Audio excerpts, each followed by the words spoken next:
everyone, welcome back to Psychology of Rock. If you're new here, my name's Nina, and today we are going to be talking about one of the most interesting studies that I have read in a long time, and I think you're going to find it fascinating as well, especially if you are a fan of heavy metal music. This research looked at how different subgenres of metal attract fans with distinct moral reasoning styles, and how those moral frameworks, along with personality traits, shape the kinds of lyrics we prefer. In other words, it's not just about taste or personality, it's how we think about concepts like morality, loyalty, justice, rebellion, and even what we consider to be sacred or profane. And what the study actually found might surprise you. Now, firstly, I love that it acknowledges that there are different types of metal. Most studies just kind of lump everything together, so that's a great start. And I also like that it isn't about judging people. It's simply about understanding the psychological structure behind our preferences and how music reflects the way we categorize right and wrong, good and evil, and order and chaos. And as always, I will have the link to the full study in the description box so you can read it yourself. But I want to go ahead and quickly summarize this research and share the different moral profiles that they came up with for each of the metal subgenres, because I am so curious to hear if you actually agree with these findings. Now, this study is grounded in something called moral foundations theory, which is a psychological framework that breaks down our moral reasoning into 5 universal dimensions, each representing a spectrum between 2 core concerns. Care versus harm, which measures the extent to which individuals value compassion, empathy, and protecting others, versus a tendency to tolerate or even endorse actions that cause suffering. Fairness versus cheating, which measures the value placed on justice, equality, and reciprocity, versus the acceptance or justification of unfairness, inequality, and deception. Loyalty versus betrayal, which measures the importance of group allegiance, patriotism, and belonging, versus the willingness to undermine or betray one's group. Authority versus subversion, which measures the degree of respect for tradition, leadership, and order, versus the inclination to challenge or subvert established authority and norms. And sanctity versus degradation, which measures the value placed on purity, sacredness, and avoiding disgust, versus a tolerance or even attraction towards things that are considered impure, defiled, or morally degraded. These are like the building blocks of our moral psychology. We all have them, but we prioritize them in different ways based on our upbringing, personality, and experiences.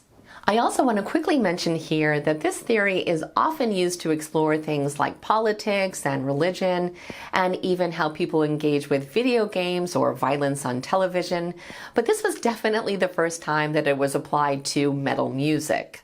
So in order for researchers to determine if moral reasoning styles could help explain why metal fans prefer certain lyrical themes, they created a lyrical preferences scale based on common topics addressed in metal music, which included violence and gore, anti-religion or anti-authority, fantasy and mythology, unity and celebration of metal culture, and abstract and philosophical content.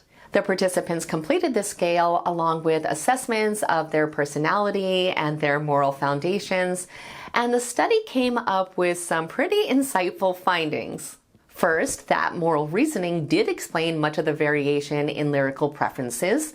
Second, that these preferences often lined up with the kinds of morality emphasized by the subgenre, and third, that there was a predictable link between different metal subgenres and the moral profiles of their fans.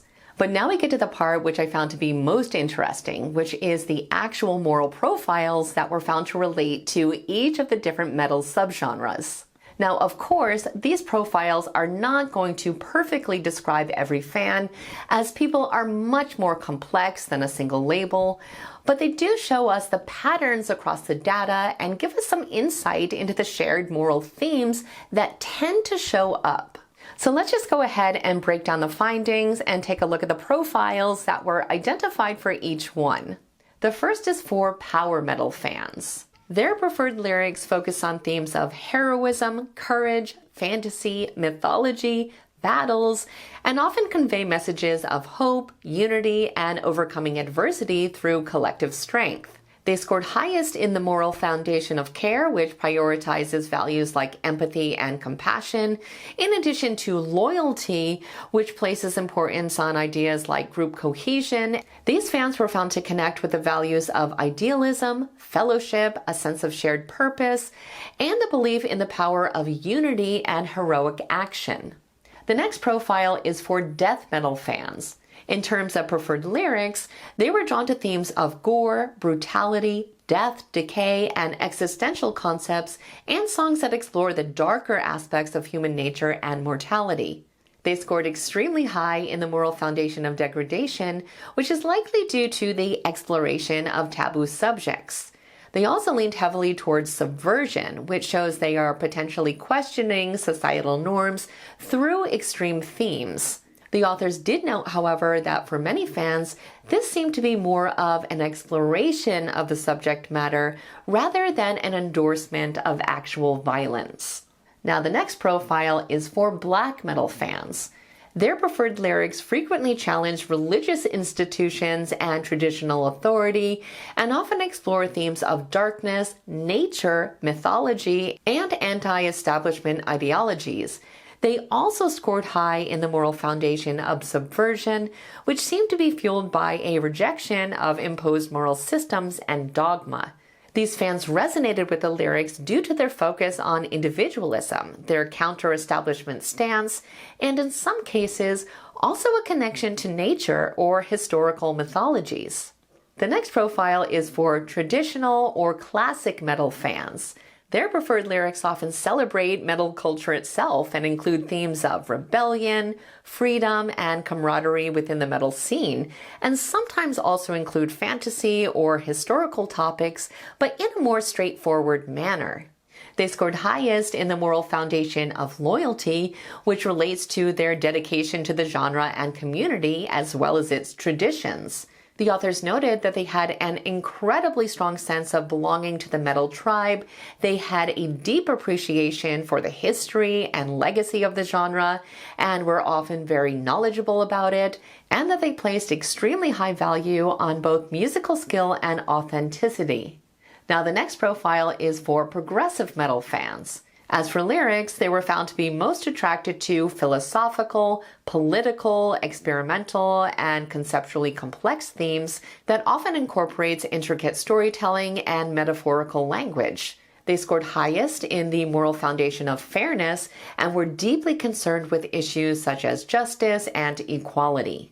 They also leaned heavily towards the sanctity side of the sanctity degradation foundation, but with a specific twist that involved a critical and intellectual exploration of moral complexities and a tendency to challenge conventional norms associated with purity and defilement, rather than a traditional embrace of the sacred.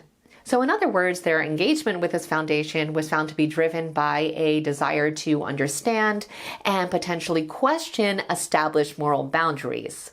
The authors found that they placed high value on cognitive exploration, intellectual stimulation, and the search for meaning, and also that they showed a strong appreciation for musical innovation and technical skill. The next profile is for doom metal fans. Their preferred lyrics were found to explore themes of despair, sorrow, death, suffering, the futility of existence, and sometimes also themes like mythology, fantasy, or occult topics, often with a melancholic or epic atmosphere. Now, the moral foundations for this subgenre weren't as definitive, but the authors concluded that fans may show a higher engagement with care of the care versus harm category due to the focus on suffering and empathy with negative emotions. They also felt that depending on the lyrical content preferences within the genre, there could also be connections with sanctity versus degradation, but intriguingly saw that this can swing to either side of the spectrum because doom metal is such a diverse genre subgenre thematically that it allows individuals to resonate with different moral underpinnings within those spectrums. They did find, however, that fans showed a distinct appreciation for atmosphere and emotional depth, and that they enjoyed the sense of majesty that the lower tempos evoked. They also noted that the heaviness of the music is often tied to emotional weight and the exploration of profound sadness. And the last profile here is for thrash metal fans. In terms of preferred lyrics, they were found to be drawn to themes that could be characterized by some as being vulgar or immoral, often incorporating aggressive or taboo subjects, and in some instances expressing anti-Christian or even satanic viewpoints. Regarding moral foundations, they scored highest in loyalty, even though it was relatively moderate compared to other subgenres, but they also scored notably high in degradation and subversion, indicating a strong skepticism towards traditional structures and purity-based values, very much in line with thrash's anti-authoritarian, rebellious ethos. It's also worth noting here that the broader study really does indicate that metal fans as a whole do not demonstrate lower moral reasoning compared to individuals who are not fans of metal music. These fans may simply be drawn to the intensity and extremity within the genre as a means of confronting or examining societal boundaries and taboos through a musical lens. Now, even beyond all the insights included in this video, the study also offered additional insights on even more subgenres that you may find interesting. And again, I will have the link in the description box if you want to go ahead and read it. It truly is fascinating. And as expected, significant associations were also found between lyrical preferences and personality traits. This is, of course, a topic that we have discussed in many videos, but if you are interested in the specific findings from this study, definitely let me know. It's something that I can certainly cover in a future video. I think overall what I found most compelling about this study is its challenge to the long-standing narrative that violent or extreme music corrupts people's morals. These findings completely flip that narrative because it shows that in actuality, fans are often drawn to lyrics because they resonate with their pre-existing moral frameworks, not the other way around. So I'm curious to hear if the profile they came up with for your favorite subgenre of metal seems to be accurate for you. And if there's anything you'd like to add, please let me know. I tend to prefer progressive metal, and I did feel like it was fairly accurate for me, but I look forward to hearing your thoughts. Please don't forget to like and subscribe if you enjoyed the video, and I will see you in the next one.